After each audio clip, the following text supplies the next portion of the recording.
Aşgabatda Abaşa bilen Türkmenistanyň arasynda nowatdaky konsultasiýalar geçirilýär. 25-26 oktýabrda Aşgabatda Birleşen Ştatlar bilen Türkmenistanyň arasyna iki taraplaryň ýyllyk geňeşmeleri geçirilýär. Birleşen Ştatlaryň wekiliýetine Döwlet Departamentiniň orunbasarynyň Merkezi Aziýa we Günorta Aziýa boýunça kömekçisiniň wezipesini ýerine ýetirji Emilia Puma ýol başçylyk edýär.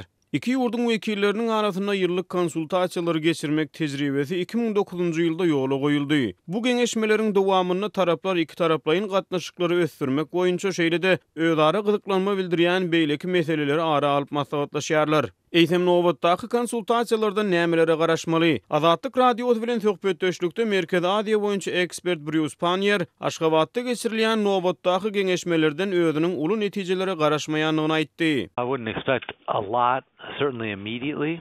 From this, Men bu duşuşuklardan köp zada garaşmaýaryn. Elbetde gysga wagtyň içinde netijeleri asla garaşyp bolmaz. Şeýle ýygnaklarda resmiler duşuşup ýurtlaryň arasyndaky gatnaşyklary maslahat edýärler diýip Panier aýtdy. Emilia Puma 23 oktýabrda Täjikistana sapar edip Duşanbede täjik resmileri bilen duşuşuk geçirdi. Panier'iň sözlerine görä şeýle duşuşuklar Birleşen Ştatlaryň regiony çemeleşigi hökmüni bitewlikde ele alınmaly. there could be some opportunities there. I'm sure from the Turkmen side, it's Bu probably duşuşuklarda käbir mümkinçilikler döräp biler. Türkmen tarapy muňa başgaça çemeleşýändir.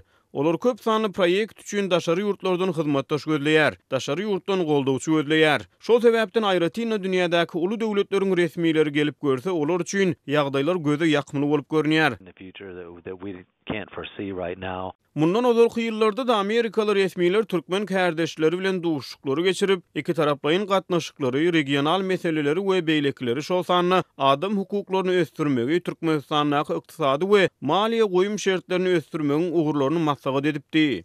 Certainly, I would imagine also from the U.S. side, they're probably talking a little bit about Afghanistan. Şeýle-de Birleşen Ştatlar resmiler duşuşukda Owganystany oňa durnuklugy ornaşdyrmakda Türkmenistanyň oýnap biljek roluny maslahat ederler diýip pikir edýärin. Bular barada aýdylanda Owganystany has köp elektrik energiýasy bilen üpçün etmek barada gurrun gozgolar. Mümkin Türkmenistan, Owganystan, Pakistan, Hindistan gaz geçirjisi barada da gurrun gozgolar. Ýuna-aýdyşym ýaly bu duşuşukdan gysga wagtyň dowamyny netije garaşyp bolmaz diýip Panier beýledi. Birleşen Ştatlaryň wekiliýeti 23 oktýabrda Täjikistana eden saparynyň dowamyny ýurtdaky adam hukuklarynyň ýagdaýy, raýat jemgyýetini we erkin medpuwaty ösdürmegiň zerurlygy barada gurrun gozgapdy. Panier'iň pikirine görä Aşgabatda geçirilýän duşuşuklaryň dowamyny Türkmenistanyň adam hukuklarynyň ýagdaýy baradaky meselelerden hem söz açylar. I'm sure it will.